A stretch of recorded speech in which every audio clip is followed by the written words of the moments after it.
Friends, આજે આપણે electric ટોસ્ટરનો ઉપયોગ કર્યા વગર જ તવી પર બનાવીશું આલુ મટર સેન્ડવિચ. તો ચાલો શરૂ કરીએ બનાવવાનું. આલુ મટર સેન્ડવિચ બનાવવા માટે મેં અહીંયા 7 મીડિયમ સાઇઝના બટાકા અને અડધી વાટકી લીલા વટાણા લીધા છે. લીલા વટાણા અને બટાકાને મીઠું નાખીને બાફી લીધા છે. તો હવે મેશરની મદદથી મેશ કરી લઈશું.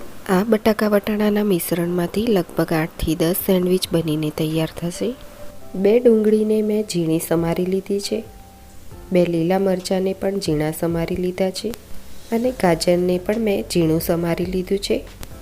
વઘાર કરવા માટે 3 ચમચી તેલ લીધું છે. તેલ ગરમ થાય એટલે અડધી ચમચી રાઈ અને ઝીણી સમારેલી ડુંગળી ઉમેરીને ફ્રાય કરી લઈશું.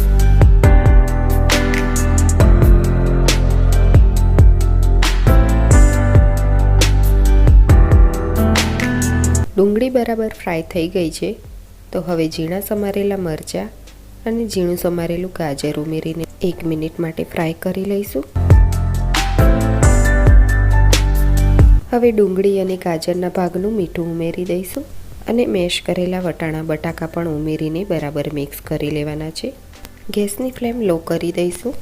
હવે અંદર 2 ચપટી હળદર, અડધી ચમચી લાલ મરચું પાવડર, 2 ચપટી ગરમ મસાલો, 2 ચપટી આમચૂર પાવડર, 2 ચપટી ચીલી ફ્લેક્સ, 1 ચમચી લીંબુનો રસ અને કોથમીર ઉમેરીને બરાબર મિક્સ કરી લેવાનું છે.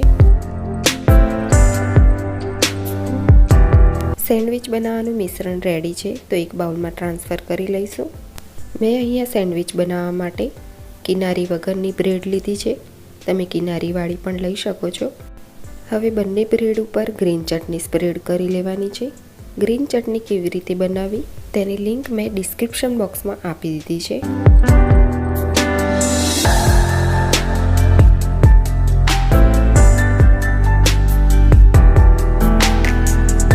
હવે ચટણી લગાવેલી આ બ્રેડ ઉપર બટાકા વટાણાનું મિશ્રણ પાથરી લેવાનું છે.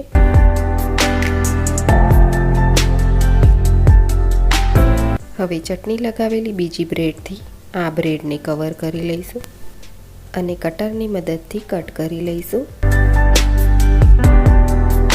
આલુ મટર સેન્ડવિચને આપણે તવી ઉપર રોસ્ટ કરવાની છે. તો તવી ઉપર થોડું બટર મૂકીશું. બટર બરાબર મેલ્ટ થઈ જાય એટલે તૈયાર કરેલી સેન્ડવિચ મૂકીને ઉપરથી અને નીચેથી બટર વડે કવર કરી લઈશું.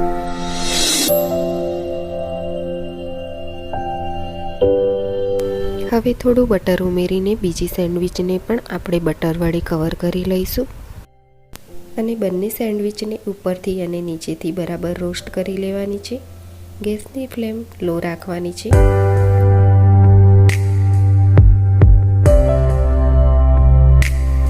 હવે બંને સેન્ડવિચ ઉપર ફરીથી થોડું બટર લગાવી દઈશું.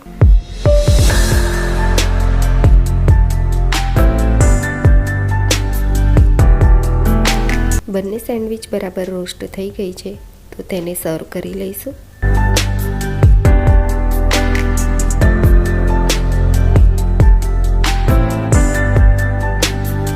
તો ઇલેક્ટ્રિક ટોસ્ટરનો ઉપયોગ કર્યા વગર તવી પર બનાવેલી આ સેન્ડવિચ તમને કેવી લાગી તે મને કમેન્ટ કરીને જરૂરથી જણાવશો. મારી ચેનલને સબસ્ક્રાઈબ ના કરી હોય તો તે કરી લેજો. ફરીથી મળીશું નવી રેસીપી સાથે. ત્યાં સુધી બધાને મારા જય શ્રી કૃષ્ણ.